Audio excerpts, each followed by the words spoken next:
Cette image fait partie d'une base de données de plus de 800 000 images de lettres manuscrites. Aujourd'hui, nous allons apprendre à plusieurs modèles d'intelligence artificielle à reconnaître ces caractères en essayant d'obtenir une précision maximale. Nous allons tester 3 modèles, du plus stupide au plus évolué. Le premier modèle est composé de quelques couches de neurones classiques. Le second utilise des couches de convolution afin d'apporter une notion de vision à l'apprentissage. Enfin, je testerai l'un des modèles les plus puissants pour la reconnaissance d'images qui est ResNet. Afin que les modèles apprennent, je vais leur fournir une image de lettre en entrée et ceux-ci vont prédire la lettre qu'ils pensent voir dans l'image. En réalité, pour chacune des 26 lettres de l'alphabet, les modèles vont donner un pourcentage indiquant à quel degré ils pensent que la lettre est présente dans l'image. À l'aide d'une fonction d'erreur, on va vérifier à quel point le réseau s'est trompé sur sa prédiction. Il va ensuite être mis à jour grâce à l'algorithme de backpropagation dont j'ai déjà parlé dans mes vidéos de cours. Les images utilisées sont tirées de la base de données EMNIST, une des bases de données les plus connues et les plus répandues quand on commence à apprendre l'IA avec son dérivé pour les chiffres appelé MNIST. Celle-ci est composée de plus de 800 000 images de lettres manuscrites d'une résolution de 28 par 28 pixels, soit un total de 784 pixels. Pour l'entraînement, nous allons séparer les images en 2 groupes, un utilisé pour entraîner le modèle et un autre pour l'évaluer. Si le modèle était un étudiant, c'est comme si on lui donnait les connaissances nécessaires via un cours sur les données d'entraînement, puis qu'on testait les connaissances avec un quiz via les données de test. Commençons par entraîner le modèle le plus stupide.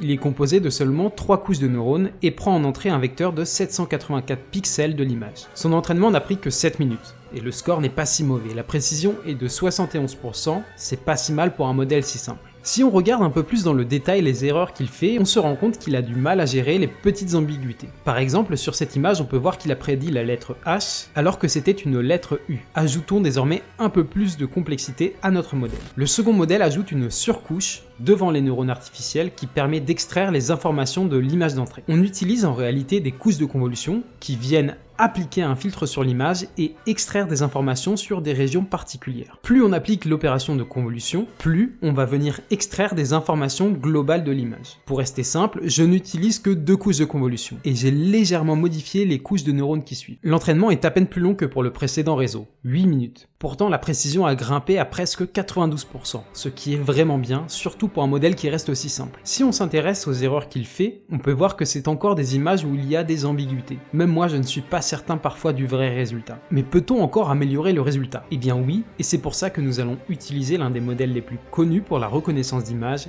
ResNet. Avant de passer au dernier modèle, je tiens à te dire que tout le code que j'ai utilisé dans cette vidéo est 100% disponible afin que tu puisses le tester toi aussi. Je l'ai mis sur un Google Colab qui est une plateforme gratuite fournie par Google te permettant de lancer du code très facilement. Le petit plus, c'est que tu as accès à une carte graphique dédiée, ce qui peut te permettre d'entraîner des modèles d'intelligence artificielle depuis n'importe quel PC. J'ai donné toutes les instructions dont tu as besoin dans ce Google Colab afin d'exécuter le code, plus quelques explications, donc n'hésite pas à y jeter un œil si le détail des expériences t'intéresse. D'ailleurs, si tu n'es pas abonné à cette chaîne et que l'IA t'intéresse, je t'invite à t'abonner dès maintenant et surtout à laisser un pouce bleu pour m'aider à mettre en avant ma chaîne. Je ne vais pas rentrer dans les détails de l'architecture ResNet, mais son principe est de démultiplier le nombre de couches du réseau de neurones à l'aide d'un module appelé module résiduel.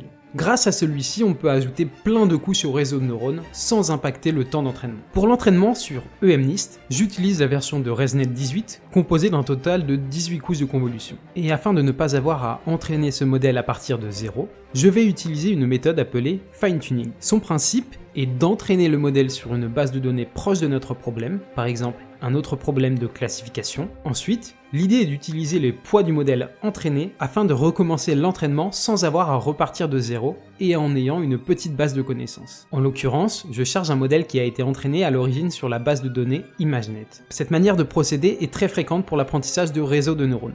Bon, c'est parti, lançons l'entraînement.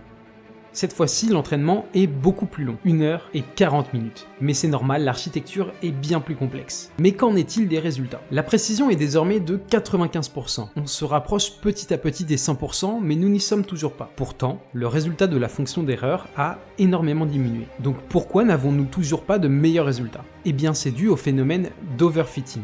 C'est-à-dire que le modèle apprend par cœur sur les données d'entraînement. Il apprend très bien sa leçon. Mais quand on lui demande de réfléchir sur d'autres données qu'il n'a jamais vues, de nouveaux exercices, il n'arrive pas à recracher son savoir. Nous pourrions utiliser d'autres techniques afin d'éviter ce problème, mais ça irait au-delà de cette vidéo. Bon, maintenant que tu as vu comment entraîner tous ces modèles et vu que tu as accès au code, tu peux tenter de modifier tout ça afin de faire tes propres expériences sur d'autres jeux de données par exemple. Si ce format te plaît, fais-le moi savoir en commentaire et dis-moi quelle autre expérience tu aimerais voir. Merci beaucoup d'avoir regardé cette vidéo et je te donne rendez-vous dans le prochain épisode.